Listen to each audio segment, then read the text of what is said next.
Halo teman-teman, di video kali ini kita akan membahas mengenai biofarmaseutika sedian oftalmik. Jadi kita akan membahas bagaimana obat mata itu dapat bekerja secara efektif meskipun harus melewati berbagai hambatan biologis di mata.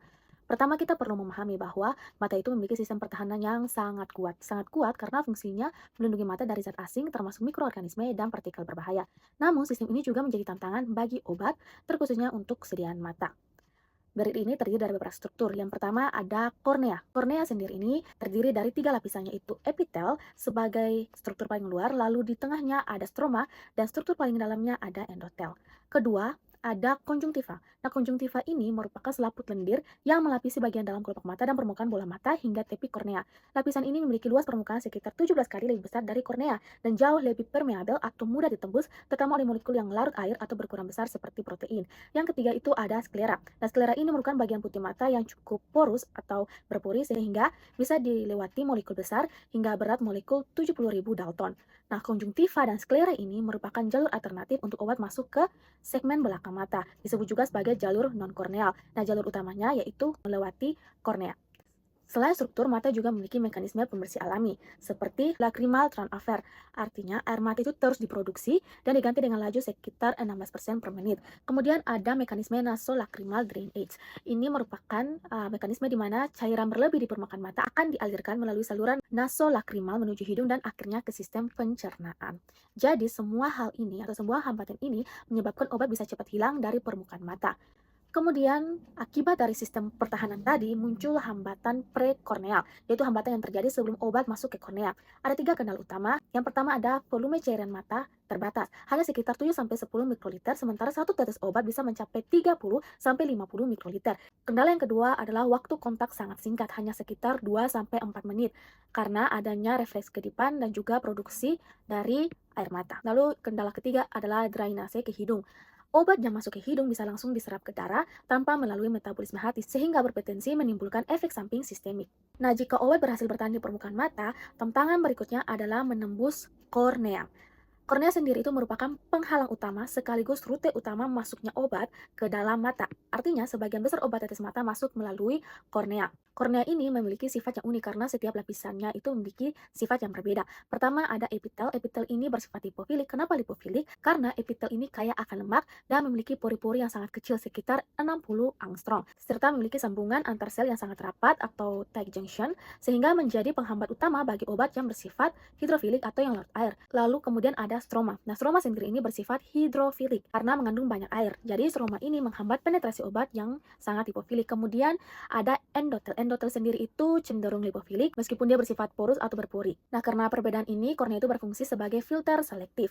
Sehingga untuk kunci penetrasinya, untuk menembus lapisan-lapisan kornea ini, obat itu harus bersifat bipasik atau amfipatik, yaitu memiliki keseimbangan yang baik antara kelarutan dalam lemak untuk melewati epitel dan juga melewati endotel dan kelarutan dalam air untuk melewati stroma. Nah, setelah memahami struktur kornea sebagai utama, kita harus tahu bagaimana obat itu dapat menembus lapisan-lapisan kornea atau lapisan-lapisan permukaan mata sehingga obat itu bisa mencapai segmen belakang mata. Yang pertama itu ada jalur korneal. Inilah jalur utama bagi obat molekul kecil dan penembusan bisa terjadi secara transseluler yaitu melewati sel epitel biasanya untuk obat lipofilik atau paraseluler melewati celah antar sel biasanya untuk molekul kecil yang larut air. Lalu kemudian ada jalur non korneal. Ini yang tadi kita bahas. Jalur korneal itu melalui konjungtiva dan sklera.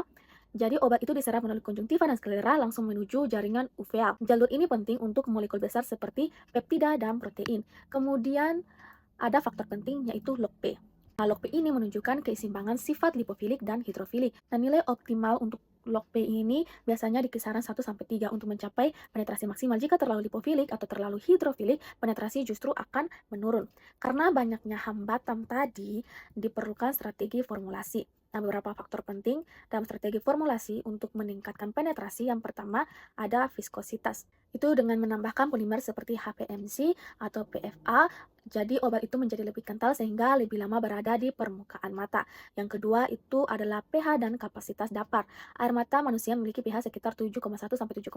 Jadi formulasi harus menyeimbangkan stabilitas obat dengan kenyamanan mata. Jika pH terlalu jauh dari rentang normal akan merangsang produksi air mata berlebih yang justru membilas obat keluar. Lalu kemudian faktor faktor ukuran partikel. Untuk sediaan suspensi, ukuran partikel yang sangat kecil atau nanosuspensi sangat penting untuk mencegah iritasi atau rasa mengganjal pada mata dan mempercepat laju larutnya obat dalam cairan air mata yang jumlahnya sangat sedikit. Kemudian kita membahas parameter bioavailabilitas sediaan optamik.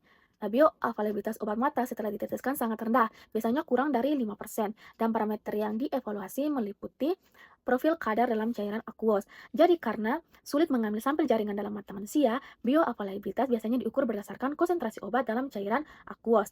Kemudian parameter yang lain adalah Cmax dan AUC. Nah, Cmax adalah konsentrasi puncak obat di dalam mata.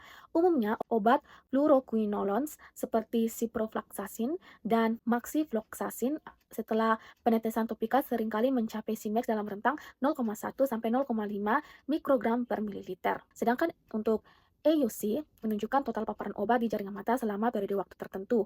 Karena AUC ini sangat bergantung pada dosis, frekuensi, dan jenis obat, apakah hidrofilik atau lipofilik, nilai absolutnya itu bervariasi. Jadi, AUC sendiri dalam cairan aqueous umumnya jauh lebih rendah dibandingkan paparan sistemik atau AUC plasma yang menunjukkan efisiensi rendah dan eliminasi cepat melalui aliran air mata.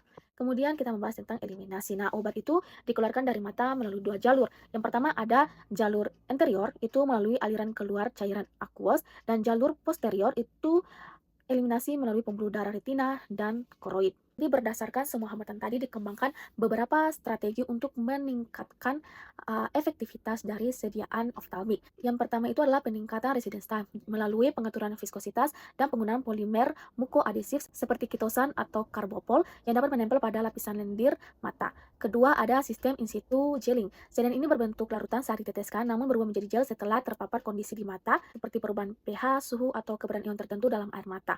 Ini memberikan kenyamanan tetes mata biasa namun dengan waktu tinggal yang jauh lebih lama seperti salep. Yang ketiga ada strategi penetration enhancer. Ini untuk peningkat penetrasi. Zat tambahan seperti surfaktan, contohnya benzalkonium klorida, dapat melonggarkan ikatan rapat pada epitel kornea untuk memudahkan obat masuk, meskipun penggunanya harus dibatasi agar tidak merusak jaringan mata. Nah, di sini ada masalah dan solusi biofarmasetika. Kalau waktu kontrol obat sangat singkat akibat bilasan air mata, strategi formulasi obat itu bisa menggunakan agen viskositas dan teknologi in situ gelling. Lalu kalau tantangannya adalah filter hidrofilik dan hipofilik ganda di kornea, maka strategi formulasinya adalah optimalisasi struktur molekul seperti log P dengan kisaran 1-3 dan peningkat penetrasi. Kemudian kalau hambatannya itu adalah refleks kedip dan hipersekresi air mata akibat iritasi sensorik, maka strategi formulasi obat yaitu kapasitas dapur presisi pH 7,2 dan pengecilan partikel nano. Jadi dapat disimpulkan bahwa pengantaran obat ke mata itu menghadapi banyak sekali hambatan, baik dari strukturnya maupun mekanisme pembersihan alami. Oleh karena itu diperlukan strategi formulasi yang tepat untuk meningkatkan penetrasi dan efektivitas sediaan oftalmik. Terima kasih telah menonton.